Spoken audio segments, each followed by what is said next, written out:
Alexander never lost a battle, not once. Not against odds of 10 to 1.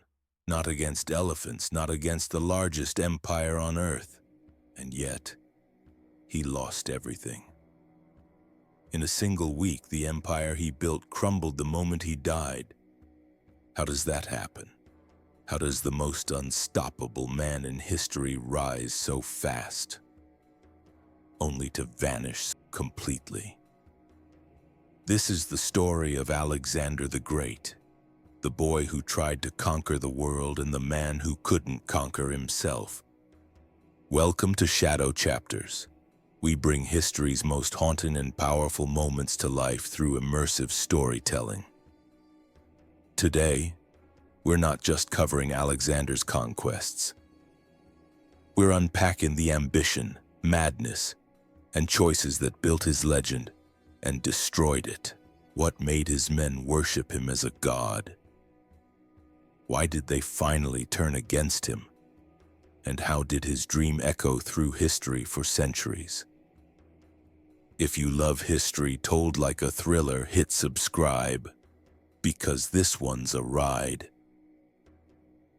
Born in 356 BC, son of Philip II and Olympias, his father, a master general who transformed Macedonia, his mother, fiercely ambitious, telling him he was descended from Achilles.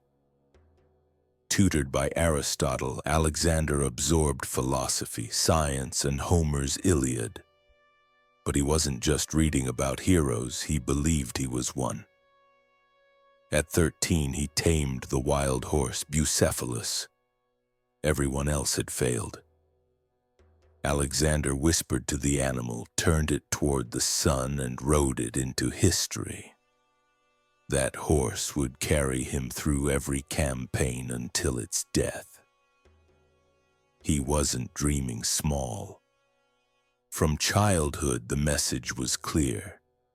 The world belongs to you. Then in 336 BC, Philip II was assassinated. Alexander was just 20. Cities rebelled. Rivals rose. Alexander crushed them all. And when Thebes defied him, he made an example. The city was leveled.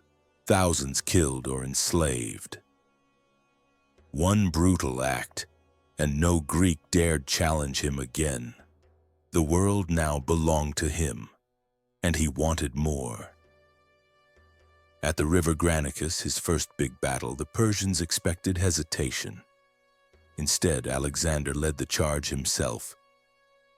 Plunging into icy waters under a storm of arrows, his helmet was smashed, his life almost ended. But he survived, and the Persians broke. It wasn't just victory, it was theater. His men saw their king bleeding with them, and that bond, forged in blood, would carry them deeper into Asia. At Gordium, legend promised, whoever untied the impossible knot would rule Asia. Alexander didn't waste time. He sliced it apart with his sword, not patience, not humility, but power and decisiveness. That was his style. At Issus, Alexander met Darius III of Persia. Though outnumbered, he used the terrain, forcing Persia's giant army into a bottleneck. Then came the signature move, a direct charge for Darius. The great king panicked, fled, and his army collapsed. Alexander captured his family, treated them with dignity, and spread the story across the empire. He wasn't just a conqueror. He was starting to look like destiny. What do you think? Mercy from Alexander, or calculated propaganda? Comment below. Egypt welcomed Alexander as a liberator. At Siwa Oasis, the oracle of Amun declared him son of Zeus Ammon. From then on, Alexander believed, or at least convinced others, that he was divine. This wasn't just religion, it was branding. But when a man says he's more than mortal, it changes everything around him. 331 BC, the showdown at Gaugamela. Darius assembled perhaps the largest army in ancient history. Alexander read the battlefield like a chessboard. He drew the Persians wide, then drove straight for the center. Darius fled, again. Persia shattered. Babylon, Persepolis, Susa, all his. But with victory came transformation.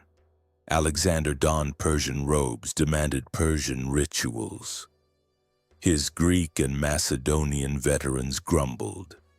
The man they'd followed was starting to look like a stranger. Would you bow before a man who calls himself a god? Yes or no? Let me know in the comments. Still not satisfied, Alexander pressed into India. At the Hydaspes River, he faced King Porus and his war elephants. The clash was chaos, elephants crushing men, cavalry swirling, arrows darkening the sky. Alexander triumphed, but at enormous cost, and his men had had enough. 8 years on the road, endless battles, thousands dead. They wanted to see home again. When Alexander demanded they march further east, they refused. The most loyal army in history mutinied. And here's the irony. Alexander could conquer Persia, Egypt, India, but he couldn't conquer the exhaustion of his own men. Back in Persia, Alexander grew restless, paranoid.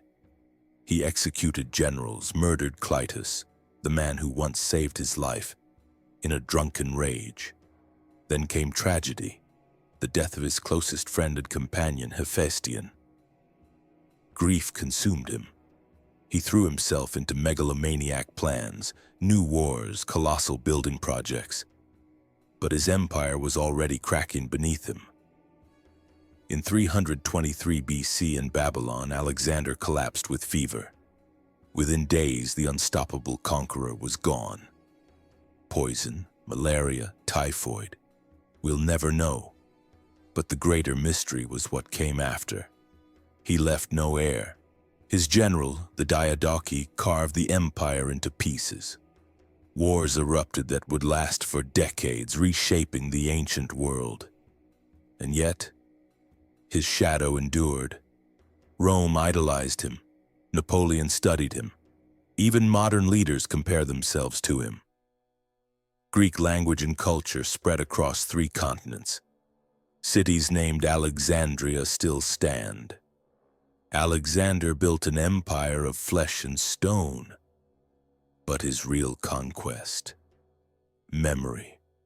So, was Alexander a visionary who united worlds, or a tyrant who burned them down for glory?